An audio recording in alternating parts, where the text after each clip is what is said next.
just a quick clarification here. Corn and sugarcane make ethanol. Soybeans do not make ethanol. Soybeans are an oil seed crop, and the oil seed crops make biodiesel. So, major crop for biodiesel in the U.S. is soybean. What else could we make biodiesel with?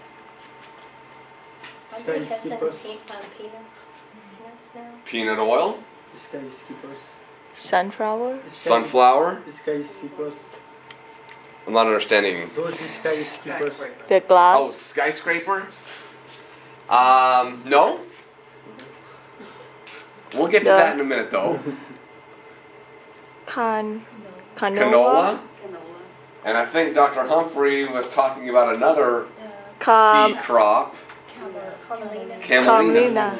Yeah. Those crops that produce oils are used to make biodiesel. Okay. But in the United States, soybean.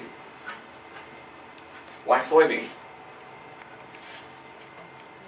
Because we grow a lot of it. It's a very common crop in the United States. In Canada, it's not soybean. Most of their biodiesel is made from canola. They grow a lot of canola in Canada. So it's based on what you grow in your country. What is sustainability?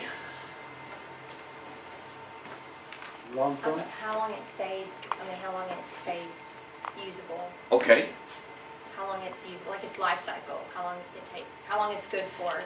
Okay, so when we're talking about sustainability, we're talking about a life cycle, usability. What kinds of things are we worried about if we're worried about sustainability?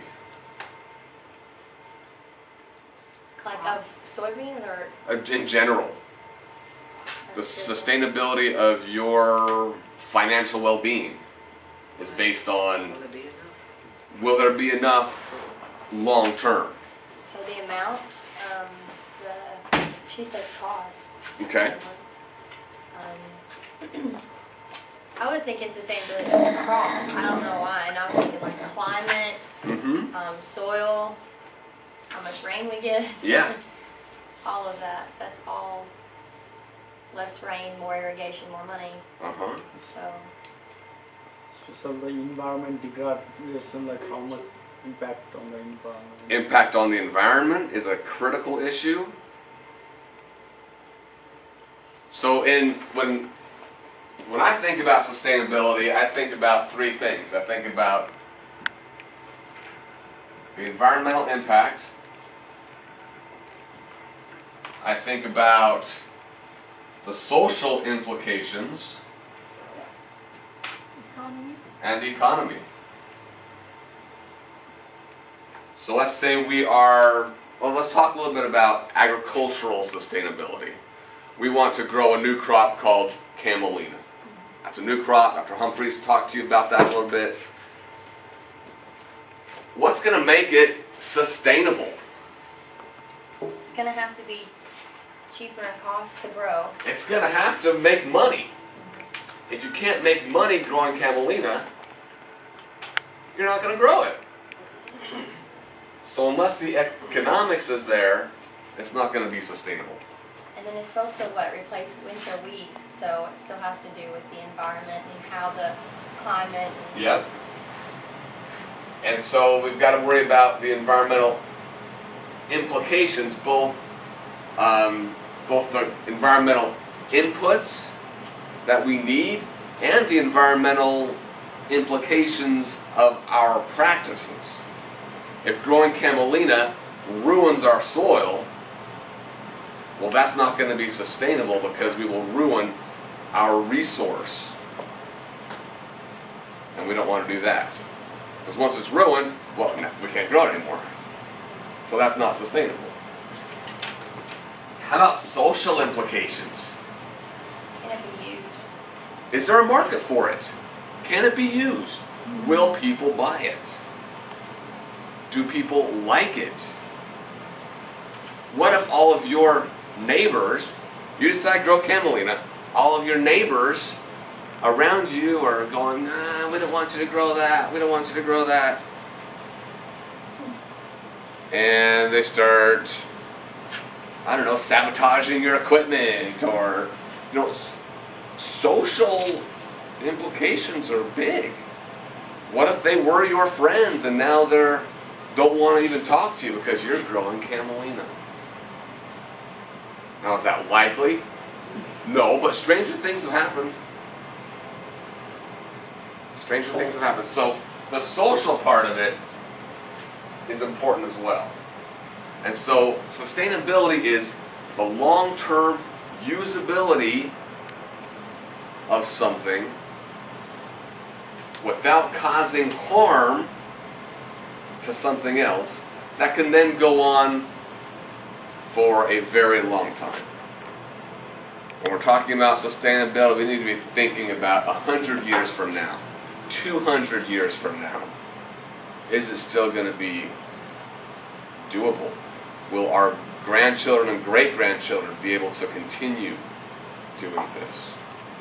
Okay, so tell me about some major environmental threats related to agriculture. Pollution. Water. Fertilizers. Okay, chemicals. You're talking about pollution, Yeah, land pollution, land pollution, water pollution, water pollution, even air pollution. air pollution, The weather. Some of the like climate Is that change. climate change. Yeah. Mm-hmm. Soil erosion. Soil erosion, Using up the nutrients. using up the nutrients without putting them back. When I think about the major environmental issues related to agriculture, I think about erosion. I think about water, both water quality in terms of water pollution and water quantity, because we're using up a lot of water. And I think about climate change and general land degradation, which includes using up the nutrients and such. Did you know that Texas is in a drought?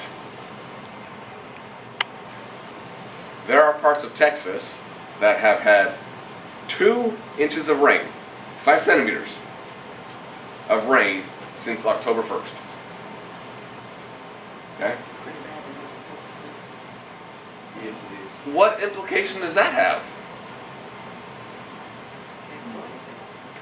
Can't grow anything. Oh, but we can irrigate. We need that water to drink. But the municipality needs that water to drink. The industry in that area needs water for their processes.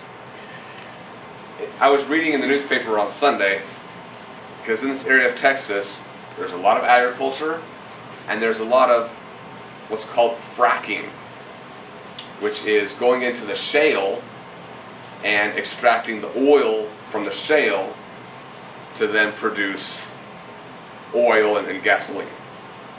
Okay? Fracking is what's used to get it out of the shale, and that uses a lot of water. A lot of water. Where's that water coming from? Underground aquifers or reservoirs. But the farmers need it. But the industry needs it. Cattle ranchers need it. Cattle ranchers need it. The municipality needs it. Well, the frackers need it too. So there's a lot of competition for water because there's not enough. So, Are they too far inland to go to the Gulf? Down? mm-hmm. Yep. All right, so there are a lot of issues related to agriculture that we need to think about.